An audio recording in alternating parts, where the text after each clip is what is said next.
So usually when we talk about growth marketing, we look at kind of two areas, traffic and conversion. So how do we drive traffic to the page, and how do we convert? And now a lot of people have added in this idea of success. So not only how do we drive traffic and how do we convert, but then how do the people who do convert, are they successful? How do we retain? And this is kind of a flywheel concept. So the attract part is traffic, the engage part is conversion, and the delight part is success. And kind of this becomes a flywheel model. And this is kind of a model that Hubspot has been talking about when it comes to kind of the new way we should think through marketing beyond just the funnel and kind of going in through the delight process as well. So when it comes to conversion, what are the standard things we think through, right? We think about landing pages and ebooks to convert. We think about videos and blogs, but then there's this new category that a lot of people have started to include, which is more personalized and interactive content to help people convert. So today I'm going to focus more on the last part and go through some ideas and some examples, and then hopefully we can spend some time going through questions with the audience, trying to think through what types of interactive content would work well for your business. So that kind of gives you an overview on that. For the success standpoint, again, when you look at retention and you look at customer success, a lot of times it's been around kind of a retention email before renewal and NPS score. But again, you can add in certain tools to incentivize behavior that successful customers have had.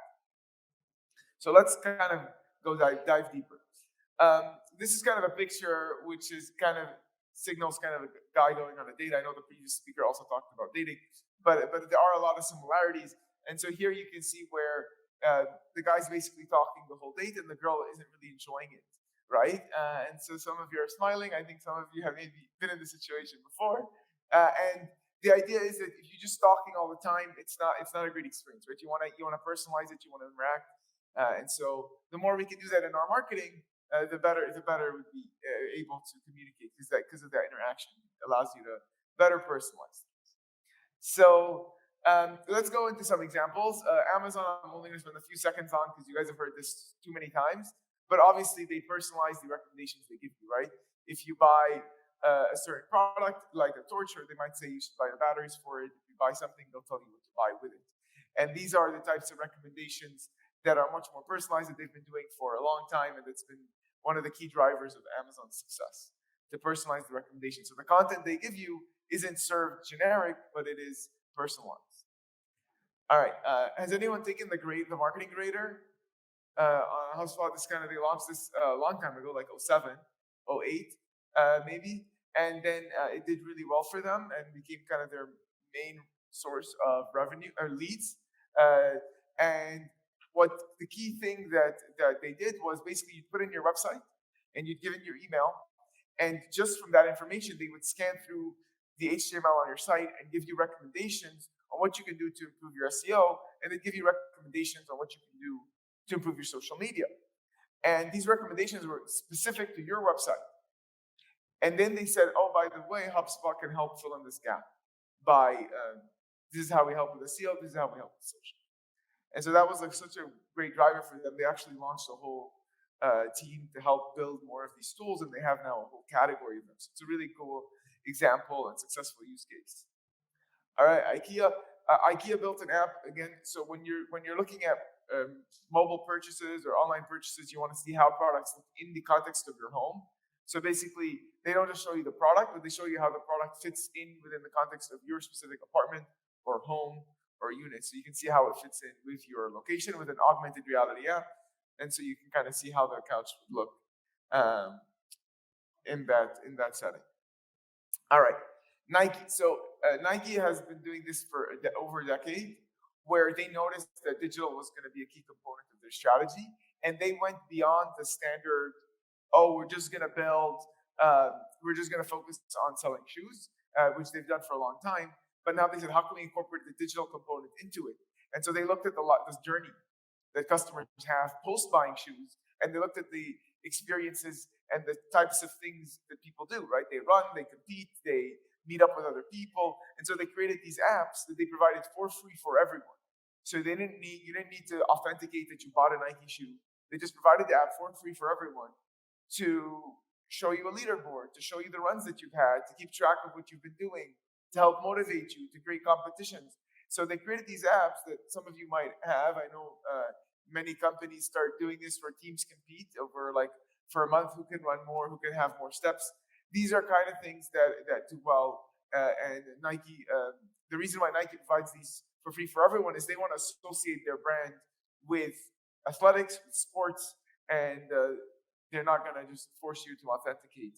And they kind of analyze the lift in customer lifetime value of their existing customers as a result of these apps, and they analyze the acquisition of new customers from these apps. And based on, and they did the ROI math on terms of how much it costs to build versus the lifetime value lift, and it was such a compelling proposition that they also built a whole digital unit just around 10 years ago to kind of really focus on these things. Okay, and then this is an example of a mobile app cost calculator. And so here, when you're trying to build a mobile app, a lot of times there's so many questions around features and pricing. And so what this calculator did, which we built on Outgrow is a software to kind of build these tools. And the way we did it was we said, we're not only going to tell you a price, we're going to show you how price varies by the features you want on the right and by the location you choose to hire your developers in. And so think about how much information you get just by doing this one content piece. You automatically at the end get a price range by geography and a price range by feature. And now you can see, oh, actually, this specific app that I want to build, if I remove these two features and I go to Argentina, then my price range, I'm going to be in budget. And you get that right away. You don't have to even speak to a sales rep. Now, if you speak to a sales rep, who's your project, you're highly qualified. You know the features you want to build. You know how much they cost. You know how the price is going to vary. And obviously, this is an estimate. As you go deeper, you're going to get a little more fine-tuned. But you're getting a 90% of the way there from a tool that takes a minute instead of hours of conversations and emails back and forth and RFPs and proposals. This is just getting you all the way, close to all the way there. It's not all the way there. It's close to where you need to go and much faster. Okay, so basically you want to engage the customer. You want to give them some personalized recommendation instead of just focusing on the sale.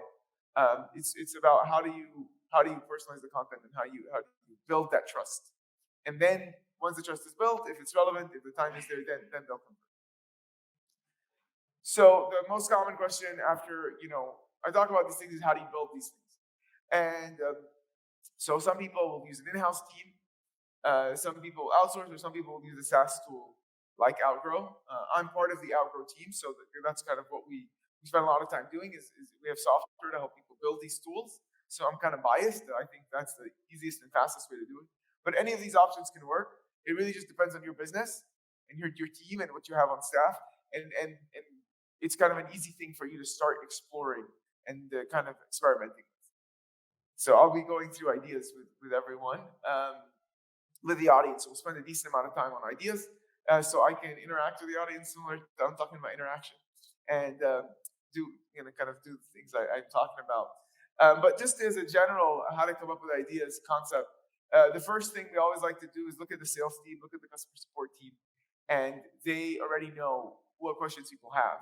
And they know the questions people have where the answer is kind of like an it depends. And those are really good examples of tools you can build. Then more topics are shared, obviously some things that are controversial or timely, like a lot of things around if there's a new tax law and you're in the tax space or accounting space, then you can write content around this, how this new tax law would impact you.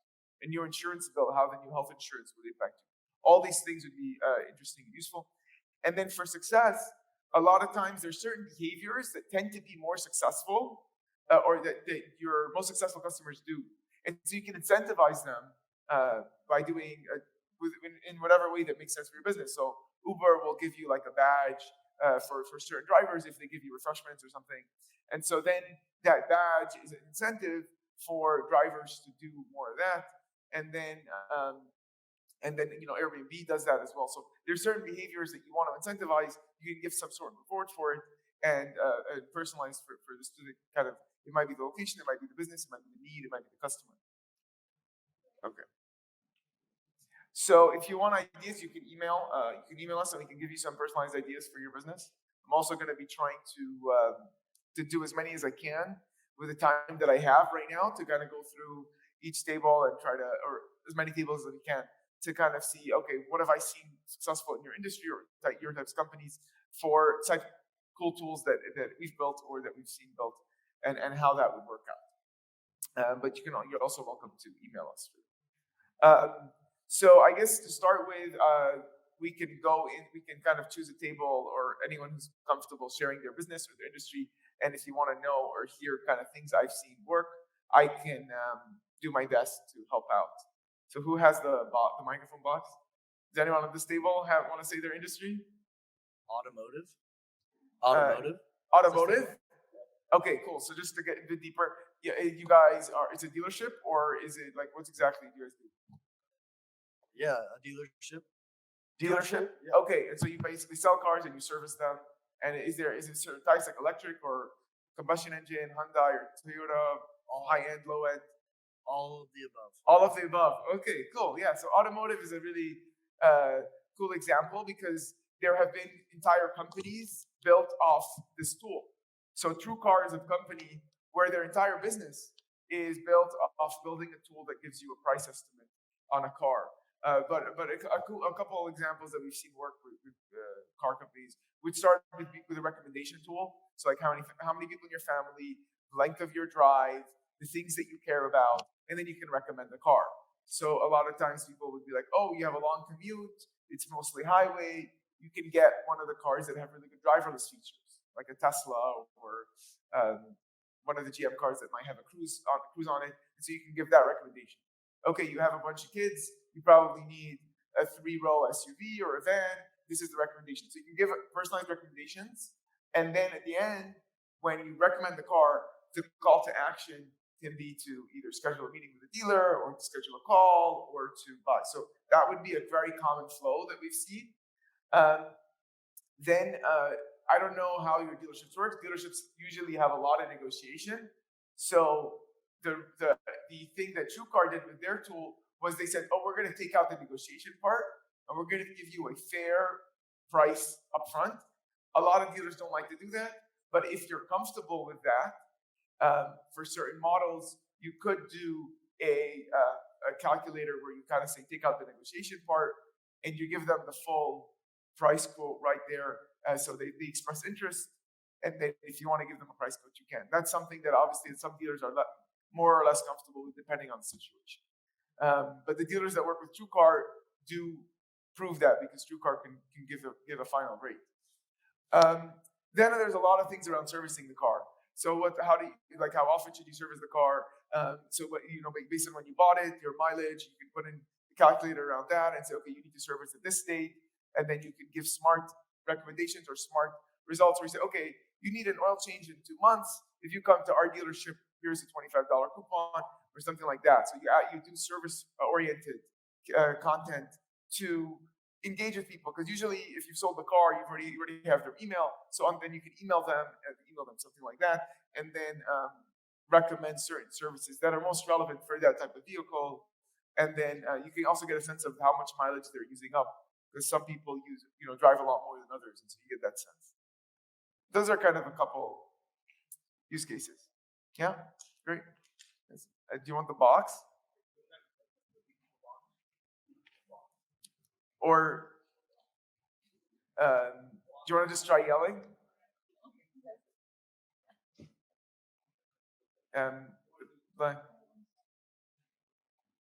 Yeah. I work in apartments, like real estate. Okay, awesome. And so it's a multifamily building? So we have 32 apartment complexes all over the U.S. Okay, 32 apartment complexes, and each apartment complex, it's like usually like a 2-bed, 2-bath kind of model? Yeah, it's usually different. Like we have high-rise and garden style, so some like in Chicago or like California. Okay. Cool. Yeah, awesome.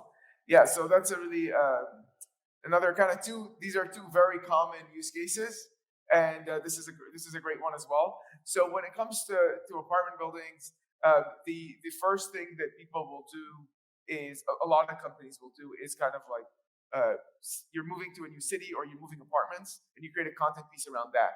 So you're thinking of moving, you ask them a set of questions around their move.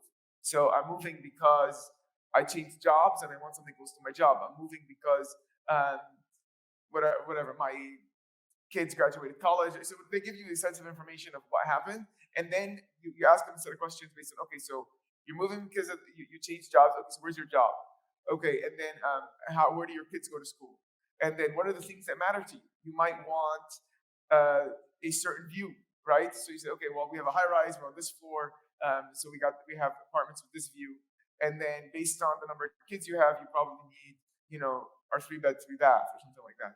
And so you kind of give them a recommendation in terms of, within Chicago or within Miami, these are the units that would be most relevant to you. So that would be the kind of starting one, which is a kind of a recommendation tool to figure out which apartment would be relevant to you. And the more obviously units you have, or the better you can give a recommendation. Sometimes what happens is they go through it, and at the end you're like, well, they should probably get a single family home or something, or you're too far from their location, and then you can kind of mention that. You want the recommendations to be personalized and relevant. So not every single person who completes the tool is going to be relevant. Similar to how not every person who uses the Nike app is a Nike user. So that you have to be comfortable with. But that's kind of the first one people do. The second one people like to do is a rent versus buy calculator. So if people are thinking, should I rent versus should I buy? And so you can basically walk them through the pricing on the mortgage, on the interest rate, on the if you go the purchase route versus the rent option. And then you can talk about all the different services and amenities that you guys provide with the rent to give them a better understanding of like, if you rent, everything's done for you. And if it's like, let's say it's a college kid, they don't want to deal with all the hassle. So you can kind of say, well, okay, you should probably rent. And then you can give them a better understanding of all the amenities that you guys provide. And then a lot of times people create fun content pieces in apartment buildings where they have like a cutest dog of the month picture, and then you have a contest, or you just do things to engage with your current audience, which kind of goes into the delight thing. Or you ask them for, you can do things around where you have a contest where people submit let's say you have a really cool, let's say you said you have a garden on one of the, whatever, you have a cool, what was the cool amenity that you said that you have? It was a garden, or what was it? Okay, a low level, okay. Okay. Okay. Yeah. Yeah.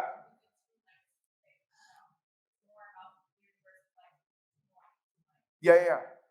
Sure. Yeah. So a lot of ideas that come around that would be there's certain things that you might want to highlight.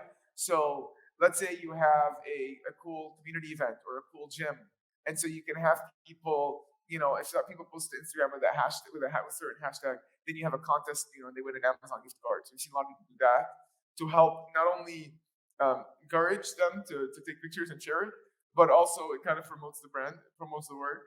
And then community events, there's a lot of different things that could be done. Obviously, if you have everyone's email, you can promote it to within the audience, to within the apartment buildings. But yeah, I think the key would be then to document the picture, that content, and then include that in your marketing materials for new residents and to help educate the existing residents for that. Those would be the main things. I mean, some people might do if there's certain amenities or things people have that people don't know about, create content around that as well. But those would be the main examples: the rent versus buy, and the apartment recommendation, and then some fun monthly contests or games and stuff like that. Yeah, sure. Yeah.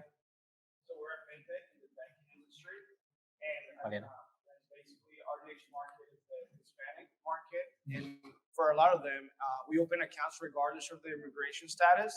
So for a lot of them, it's like this is the first time they've done this, and we're only via app is that you can open the accounts. So we have to overcome a lot of obstacles to get them there.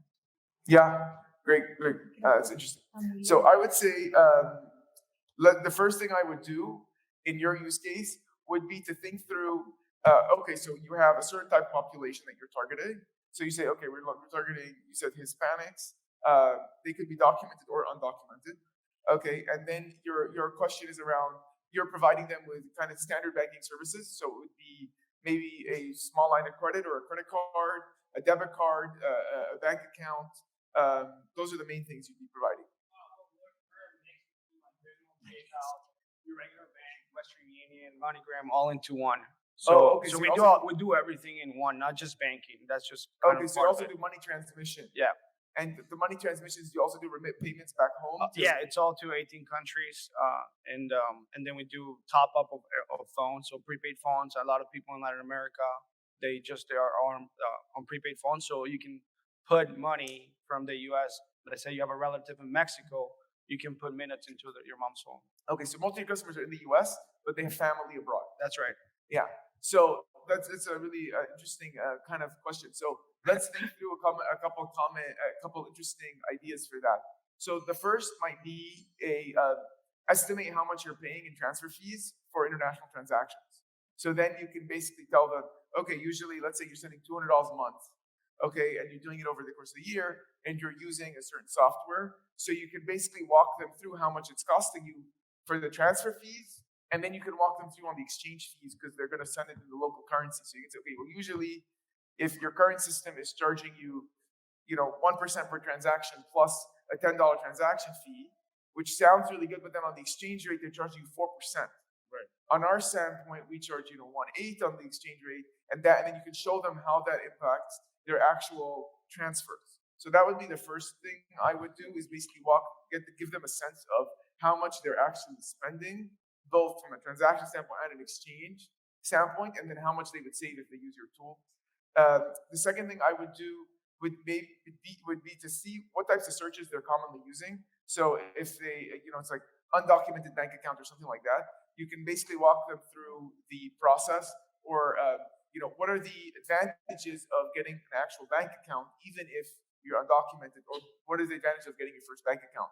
And you can show them that they can get a credit card if you guys provide credit cards, and you can show them the money transfer options. It's easier to transmit money through a mobile app, and then you can kind of maybe even offer like a suite. I don't know, you guys already have a suite where you can come in, you get a bank account, you get a top-up phone, and then you basically also get the money transmission, so they can get the whole suite together. Or is it mainly like the top-up phone and the bank? No. As soon as you're into the app and you log into the app, all the services are right there. All services are already there in the app. Yeah. Oh, okay. Yeah, that's cool. Yeah. So then I might do so I would do the cost thing to show the cost estimate. I would maybe do a recommendation tool to recommend certain habits. So a lot of people, if they're really new to the U.S., they might not understand or be as financially literate as the local Americans. So they might not understand what is APR on a credit card. How do I think through interest rates or investing? How do I decide how much money to send based on how much income I'm making? So you might be able to do a financial literacy type content piece where you ask people a certain set of questions around their habits. So let's say they tell you, okay, we're making $1,500 a year, and our apartment bill is whatever this much, and then you can say, okay, well, based on these numbers, you can transfer this amount back home, you can do this, and you can basically, if you need to take a credit card loan, you would do this, and this is the APR you would call it. This is like a good option versus like a payday loan, which might be really bad. So you kind of give them some financial literacy and things like that, because that's probably something that they might not be as kind of have as much of an understanding of. And then everything I would do, obviously, if most of them are Spanish speakers, you would do Spanish, but then you can give them the option to move to English, maybe something like that. Those are that's good. ideas. Thank you. Yeah, Appreciate it. All right, I think we have time for 2 more. Yeah. Any other industries or companies?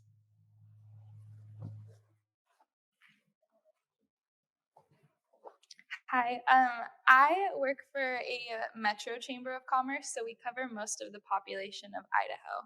Okay, and so can you give me a few examples of things that you guys do for Idaho, for the people Sure. of Idaho? So our main points are networking, and we're a business membership company, so we have members such as like Micron, Alaska Airlines, things like that, and we offer networking events, professional education, committees and councils, government advocacy, things like that. Sure. Yeah.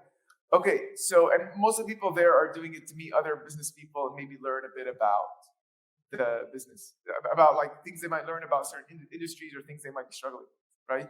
And then connect with people in the local community. Okay, so let's think about that. So we're looking at Chamber of Commerce, a lot of it's networking oriented. So the questions would be around what types of networking programs or issues that businesses are facing, and then how you can help them. So I might do one around a challenges you're facing in your business. So someone might come through and say, okay, I'm facing a challenge in marketing or sales, and then you ask them a set of questions about it, and then you can basically guide them in terms of, oh, if you join our network, I don't know if you're comfortable sharing specific people, but you might say that these are people who are experts in sales that you can network with, that are part of our community. If you have it separated by function or something like that. So that would be one idea, which would be to help people understand this is the value I get from networking or going to your event. Other things I might do would be to create a portal where people can come in and say, figure out, we have all these events, figure out which event is best for you to attend.